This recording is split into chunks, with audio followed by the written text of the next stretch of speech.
Welcome to TGP speak news. Telangana Jana Samithi అధ్యక్షుడు కోదండరాం కీలక వ్యాఖ్యలు చేశారు. కాంగ్రెస్ కు మద్దతు ఇవ్వడం పూర్తిగా రాజకీయ వ్యూహంలో భాగమని స్పష్టం చేశారు. రాష్ట్రంలో అధికారం దుర్వినియోగం అవుతున్న పరిస్థితిని మార్చడానికి ప్రజల కోసం పనిచేసే పాలన తీసుకురావడమే లక్ష్యమని తెలిపారు. నాంపల్లి పార్టీ కార్యాలయంలో జరిగిన 8వ ఆవిర్భావ దినోత్సవ వేడుకల్లో మాట్లాడుతూ తెలంగాణలో జరిగిన ప్రతి ముఖ్య ప్రజా ఉద్యమంలో టీజేఎస్ పాత్ర ఉందని చెప్పారు. ప్రజాస్వామ్య విలువలను కాపాడడంలో తమ పార్టీ ఎప్పుడూ ముందుంటుందని పేర్కొన్నారు. ప్రజా సమస్యలపై నిరంతరం పోరాడతామని తెలిపారు. భవిష్యత్తులో కూడా ప్రజల కోసం పనిచేసే దిశగా ముందుకు సాగుతామని వెల్లడించారు. చాలా పరిమితమైనటువంటి వనరులతో నిరంతరం వెనుకడుగు వేయకుండా అందరూ కూడా తాము సిద్ధపడ్డారు ఈ కార్యరంగంలో ముందుకు దునకటానికి.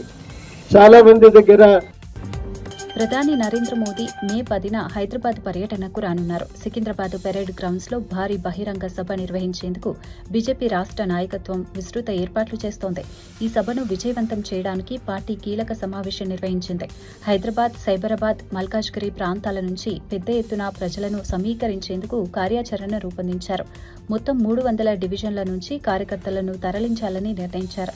సభ ద్వారా కేంద్ర ప్రభుత్వ పథకాలు ప్రజలకు వివరించాలనే లక్ష్యంతో ప్రణాళికలను రూపొందిస్తున్నారు. ఈ కార్యక్రమం రాష్ట్ర రాజకీయాల్లో కీలక మలుపు తిప్పే అవకాశం ఉందని నాయకులు భావిస్తున్నారు.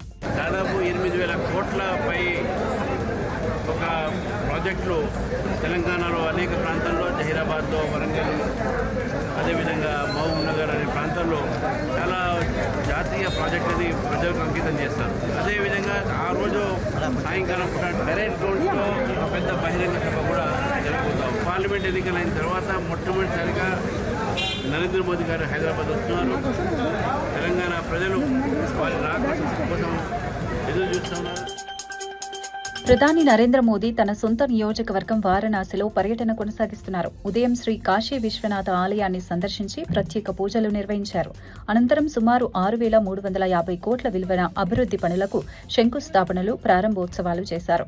అమృత్ భారత్ ఎక్స్ప్రెస్ రైళ్లు, గంగా నదిపై రైల్ కమ్ రోడ్డు బ్రిడ్జ్ వంటి ప్రాజెక్టులు ఇందులో ఉన్నాయి. ఈ ప్రాజెక్టులు ప్రాంతీయ అభివృద్ధికి దోహదపడతాయని తెలిపారు. ప్రజలకు మెరుగైన రవాణా సౌకర్యాలు కల్పించడమే లక్ష్యమన్నారు.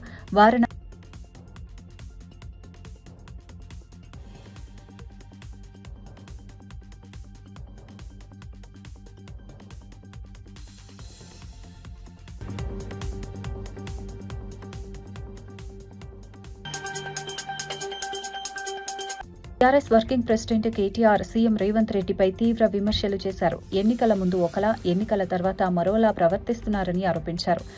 తాను మారిన మనిషినని చెప్పుకుని రేవంత్ అసలు స్వరూపం బయటపడిందన్నారు. ఎన్నికల సమయంలో ప్రజలకు హామీలు ఇచ్చి ఇప్పుడు వాటిని మరచిపోయారని విమర్శించారు. ప్రజల సమస్యలను పట్టించుకోకుండా విమర్శలపై ఆనందపడుతున్నారని ఎద్దేవా చేశారు. రాష్ట్రంలో పాలన దిశ తప్పిందని ఆరోపించారు. ప్రజలు నిజాన్ని గమనిస్తున్నారని తెలిపారు. ఏం లాభం ఈ రాష్ట్రానికి? నీ నాగర్ కర్నూలులోని పాలమూరులో ఇలా రైతులు రోడ్డుకి ధర్నా చేస్తుంటే సిగ్గనిపిస్తలేదా? బాధ అనిపిస్తలేదా? గురుకుల పాఠశాలలు మేము బ్రహ్మాండంగా నడిపితే ఆనాడు ఇవాళ 140 మంది పిల్లలు చచ్చిపోయినారు ఆ గురుకులాల్లో ఈ రేవంత్ రెడ్డి వచ్చినాక. సిగ్గనిపిస్తలేదా? కరెంట్ ఇయ్యలేకపోతున్నావు, సిగ్గనిపిస్తలేదా? రైతు బంధు పడతలేదు, సిగ్గనిపిస్తలేదా? రైతుల ధాన్యం ఇవాళ రోడ్ల మీద తడిచి రైతులు ఏడుస్తుంటే బాధ అనిపిస్తలేదా? ఇంకా ఆయన అంటున్నాడు, మేము తిడుతుంటేనంట ఇట్లా విమర్శ చేస్తుంటే ప్రజల పక్షాన ఆయనకు మా తిట్లు వింటుంటే ఆయనకు సాడిస్టిక్ ప్లెజర్ వస్తుందంట, పైశాచిక ఆనందం వస్తుందంట. ఏమనాలి ఆయనని? మేము ఇంకా ఏమనాలో కూడా అర్థం కావట్లేదు. అందుకే మీతో నా ప్రార్థన, మా కల్వకుర్తి సోదరులతోన, మనము మళ్ళీ లాస్ట్ కేసీఆర్ వస్తాడులే. ఎమ్మెల్యే రాజగోపాల్ రెడ్డి కవితపై తీవ్ర విమర్శలు చేశారు. కవిత పార్టీని పెద్ద జోక్గా అభివర్ణించారు.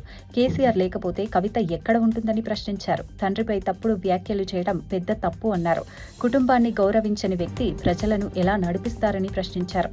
రాజకీయ ప్రయోజనాల కోసం కవిత వ్యాఖ్యలు చేస్తున్నారని విమర్శించారు. ప్రజలు ఈ విషయాలను గమనిస్తున్నారని చెప్పారు. బీఆర్ఎస్ లో అంతర్గత విభేదాలు బయటపడుతున్నాయని అన్నారు. బయటకు వచ్చి పార్టీ పెట్టింది. నిజంగా ఇది ఒక పెద్ద జోక్ కవిత పార్టీ అంటే. కేసీఆర్ తెలంగాణ రాష్ట్ర ఏర్పాటులో కృషి చేసిన వ్యక్తి.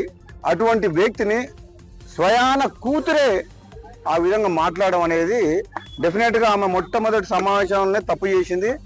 దాంతో తెలంగాణ ప్రజలందరూ కూడా ఆలోచించుకుంటారు ఏమని. తండ్రిని నిజామాబాద్ జిల్లాలో TPCC chief Mahesh Kumar Goud party కార్యాలయ భవన నిర్మాణానికి భూమి పూజ చేశారు. ఈ కార్యక్రమంలో మంత్రి సీతక్క, ప్రభుత్వ సలహాదారు సుదర్శన్ రెడ్డి పాల్గొన్నారు. సొంత జిల్లాలో పార్టీ ఆఫీసు నిర్మాణం ప్రారంభించడం ఆనందంగా ఉందని మహేష్ గౌడ్ తెలిపారు. భవనం పూర్తయిన తర్వాత రాహుల్ గాంధీ చేతుల మీదుగా ప్రారంభిస్తామని వెల్లడించారు. వచ్చే ఎన్నికల్లో 100కు పైగా సీట్లు సాధించి అధికారాన్ని నిలబెట్టుకుంటామని ధీమా వ్యక్తం చేశారు. దేశానియాల కులాల మతాల పేరిట విచ్ఛిన్నం చేస్తూ సామాన్యుడికి ప్రభుత్వం దూరమైంది. బీజేపీ ప్రభుత్వం అదానీ, అంబానీ లాంటి పెత్తందారులను తెచ్చిపోసింది తప్ప 594 కిలోమీటర్ల పొడవుతో నిర్మించిన ఈ 6 లేన్ల ఎక్స్ప్రెస్ వే మీరట్ నుంచి ప్రయాగ్రాజ్ వరకు కలుపుతుంది. సుమారు 36,230 కోట్ల వ్యయంతో నిర్మించిన ఈ ప్రాజెక్టు ప్రయాణ సమయాన్ని గణనీయంగా తగ్గిస్తుంది. గతంలో 10 నుంచి 12 గంటలు పట్టే ప్రయాణం ఇప్పుడు సుమారు 6 గంటల్లో పూర్తవుతుంది. ఈ ప్రాజెక్టు ప్రాంతీయ అభివృద్ధికి దోహదపడుతుందని ప్రధాని తెలిపారు. రవాణా సౌకర్యాలు మెరుగుపడతాయని చెప్పారు. అభివృద్ధి కార్యక్రమాల ద్వారా దేశ ప్రగతిని వేగవంతం చేస్తామని స్పష్టం చేశారు. ఎన్నికల ఫలితాలు అభివృద్ధి దిశను మరింత బలపరుస్తాయని అన్నారు.